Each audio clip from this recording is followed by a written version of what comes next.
नमस्कार दोस्तों, आज हम बात करते हैं कि काम की। बहुत से लोगों को मानना है, आपको भी मानना होगा, कि जो बुरे काम करते हैं वो खुशहाल होते हैं, जो अच्छे काम करते हैं वो परेशान होते हैं। जो व्यक्ति धर्म की बात करता है, दान दक्षिणा देता है और धर्म को बढ़ावा देता है, धर्म पे पूजा पाठ में भाव रखता है, और एक जो दुष्ट प्रकृति का है वो उनमें अंतर होता है। लेकिन जो बुरे काम करता है वो खुश देखने को मिलता है, हर कोई देखता है, आप लोग भी अपने सामने देखते ही होंगे। इसी बात को लेकर के एक बार जो गीता में लिखा हुआ है, एक बार अर्जुन जो है कृष्ण के समीप गए, भगवान श्री कृष्ण के समीप गए और उन्होंने कहा, बताइए कि जो बुरे कर्म करता है वो ज़्यादा खुश नज़र आता है और जो अच्छे काम करता है वो दुखी ही क्यों होता है, परेशान ही क्यों रहता है। तब श्री कृष्ण ने कहा कि चलिए मैं एक छोटी सी कहानी समझाता हूँ, सुनाता हूँ, हो सकता है कि आपको समझ में आ जाए। तो उन्होंने बताया, एक शहर में दो व्यक्ति रहते थे, एक व्यापारी था और एक चोर कह सकते हैं। व्यापारी जो दिन भर मेहनत करता था और मंदिर में पूजा पाठ करता था, धर्म का जो है धार्मिक व्यक्ति था, दान दक्षिणा भी करता था, और एक व्यक्ति ऐसा भी था कि जो दूसरों के सामान चुराने में माहिर था। यहाँ तक कि मंदिरों में जो व्यापारी वहाँ पर मंदिर जाते थे पूजा पाठ करने, तो वही दुष्ट व्यक्ति जो कह सकते हैं चोरी करने वाला, वो लोगों की जूते चप्पल चुरा ले जाता था, बेच लेता था और उसे अपना काम चलाता था। एक दिन की बात है कि बहुत जोर से बारिश हुई, बारिश होने के कारण से कोई मंदिर में गया नहीं, और जब मंदिर में कोई गया नहीं तो उस चोर को फिर दूसरे व्यक्ति को पता चलता है, वो चुपके से जाता है, तो जो मंदिर के पुजारी से नज़र से बचाते हुए और मंदिर का जितना सामान है, धन दौलत है, सोना चांदी है, सब उठा के लेकर के चला जाता है। लेकिन इसी बीच जो व्यापारी है, जो अच्छा काम करता है, धर्म की पूजा पाठ करता है, दान देता है, उस समय पहुंच जाता है।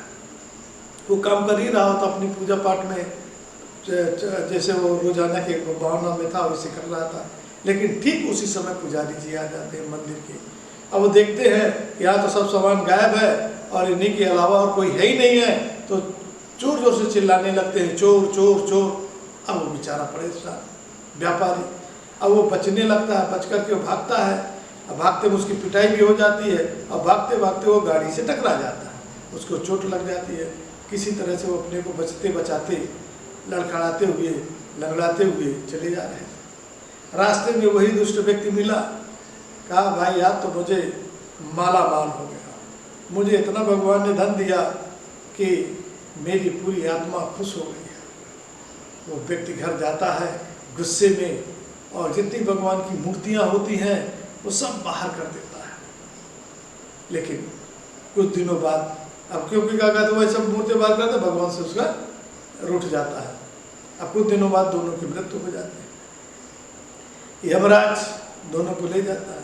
वही व्यापारी यमराज से कहता है, तुम भी गजब के इंसान हो, जो अच्छे काम करता है उसको तुम सजा देते हो, जो बुरे काम करता है उसको तुम खुशहाल बनाते हो।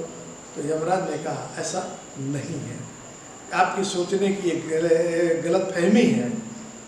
हुआ ये कि तुम कर्म कांड कर रहे थे, पूजा पाठ करते थे, धर्म के अनुयायी थे, इसीलिए जिस दिन तुम गाड़ी से टकराए थे उसी दिन तुम्हारी मौत थी। लेकिन अच्छे कर्मों की वजह से उस दिन बच गए थे। लेकिन ये जो चोरी करता है, चोर, इसको तो राजा बनना चाहिए था, इसके भाग्य में राज पाठ लिखा हुआ था, लेकिन ये अपने कर्मों के अनुसार छोटी छोटी चीज़ों में लेकर किसी में व्यस्त रह गया, इसीलिए काम करते रह गया, वो राजा नहीं बन पाया और आपकी उस समय जान बच गई। इस कहानी को जब श्री कृष्ण सुना चुके तो उन्होंने अर्जुन से कहा, अब तुम समझ गए होगे कि मैं क्या कह रहा हूँ, क्योंकि भगवान जो देता है वो इंसान की समझ में नहीं आता है, क्योंकि इंसान को जब भगवान मौका देता है कि अपना ये काम करो, तो वो अपने अपने रास्ते चुनता है और उसी कर्मों के अनुसार उसको फल मिलता है।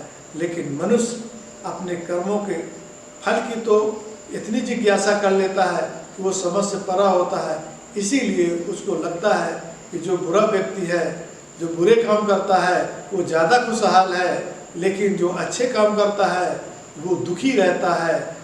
यही इस कहानी से मतलब यही बात समझाने की बात हुई थी कि इसमें परेशान होने की ज़रूरत नहीं है। जो बुरे काम करता है उसका बुरा ही नतीजा होता है, जो अच्छे काम करते हैं अच्छा नतीजा होता है। कर्म करो, गीता में यही लिखा है, कृष्ण ने कहा है कर्म करो फल की इच्छा न करो।